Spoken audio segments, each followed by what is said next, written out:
things. I had set many things in motion, as much of my work at Santa Susana for the cleanup has occurred for many years. I often don't get to know the impact of my actions until much later, sometimes not at all. So I'm living proof that sometimes when you don't think the work that you're doing is making any difference at all, you learn something like this happens. And you realize that even if you make the difference with just one single person, when you're trying to change hearts and minds, when you're trying to raise awareness about what is at stake, it is worth it. It means your journey has been worth it, as has mine. So the path that I've taken is somewhat an unusual one, and it's hard to ever know if you make a difference. But for me, there are signs sometimes when you know that at the end of the day, the universe is on your side. I got an email from James Keene, and attached to it was a video of Poisoned 2, 10 Years Revisited, or as many are aware, this July will mark 60 years since the meltdown that occurred at Santa Susana Field Lab in 1959. It was July, and for a while, it was a long while before anybody realized what was wrong. And so they minimized what was wrong. They had to. They had to in order to get the men to do the work that needed to be done afterward. That respect is not that different from what happened to the people of Pripyat when Chernobyl occurred. They had to lie to them to get them on the bus. And that happened in 1986. And still, there wasn't talk about it for many. And look how many lives were lost as a result. What can really go wrong? So in 1959, it was the green sheet. It said fuel rods parted at the lab. That was the quote. So the word nuclear was not in it. The word accident, danger, meltdown, all were missing from the news. I came to learn about it in 2001. And in 2006, I built a museum about it. Acme, we called it. acmela.org and cleanuprocketdyne.org, which were our two websites. So we were trying to raise awareness. In EPA, at the time when EPA did the study, that started every single day at our museum. So instead of using that data, it seems that we've been going back to 1959 and guessing what was wrong, despite the fact that there are over 1 million records about the contamination. So we started a museum, which, by the way, was located at 23350 Lake Manor Drive and is now a yoga studio. Anyway, back then we did events like Rocket Science 101. We had people from NASA speak. We learned about the groundwater plume. We interviewed John Pace. I brought him from Idaho to have him be interviewed by Greg Dempsey of EPA. That was one of the things that I was really proud of. We learned a lot from John Pace because he was one of the few people that remained who was there at the time when it happened.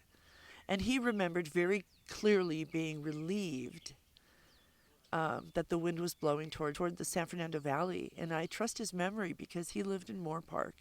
So that would be very relevant to he and his young wife. That's how I got to know Greg. And he was one of those experts that helped this along because everybody trusted and believed Greg. He had a way about him. And we will all miss him, truly.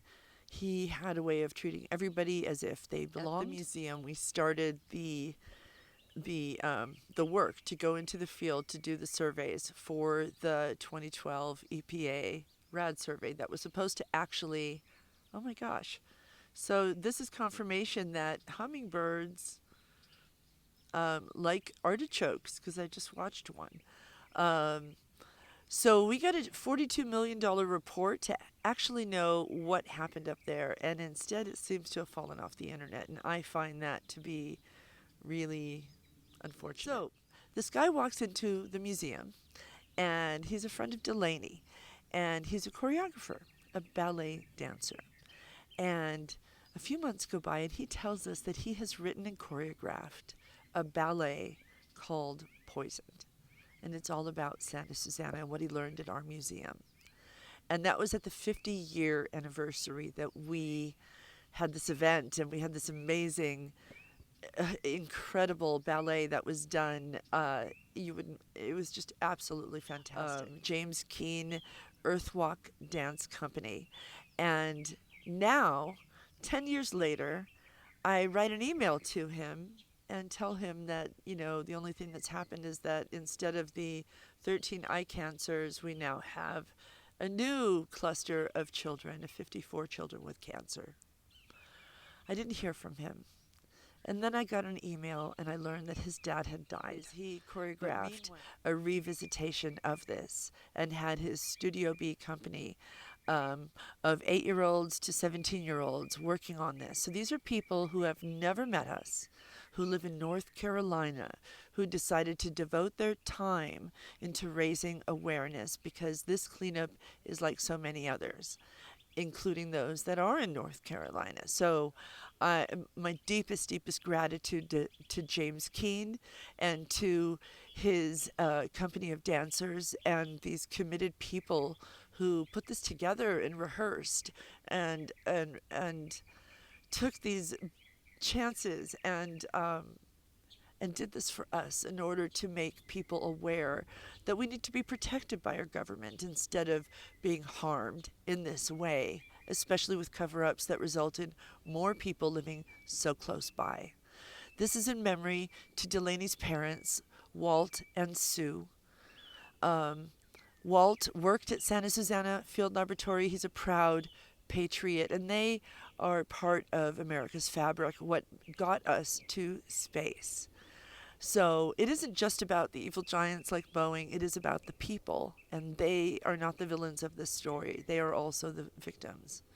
They are the people that made America work, and made America as innovative and with the leadership that really, many paid with their lives. So, and here's to you, Greg Dempsey. Deepest gratitude to all of you at Earthwalk Dance Company and the wonderful people from one coast to the other that helped make this possible. 10 years later, I hope that the people will begin to be listening. Delaney's one of the most creative people I've ever known, and I will always be grateful. I'm going to show her program that she wrote at that time. Thanks.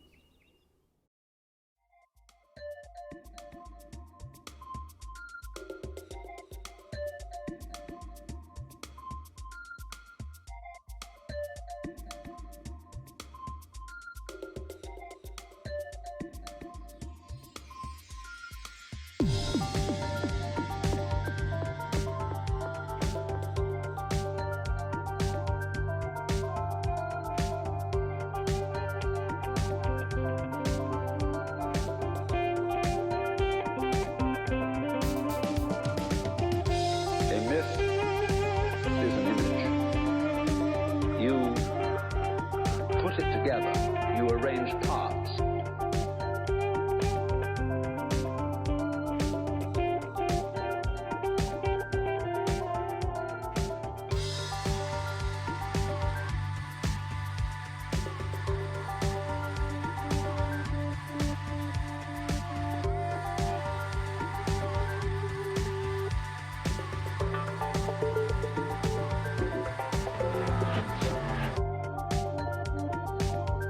You're not something that is a result of the Big Bang.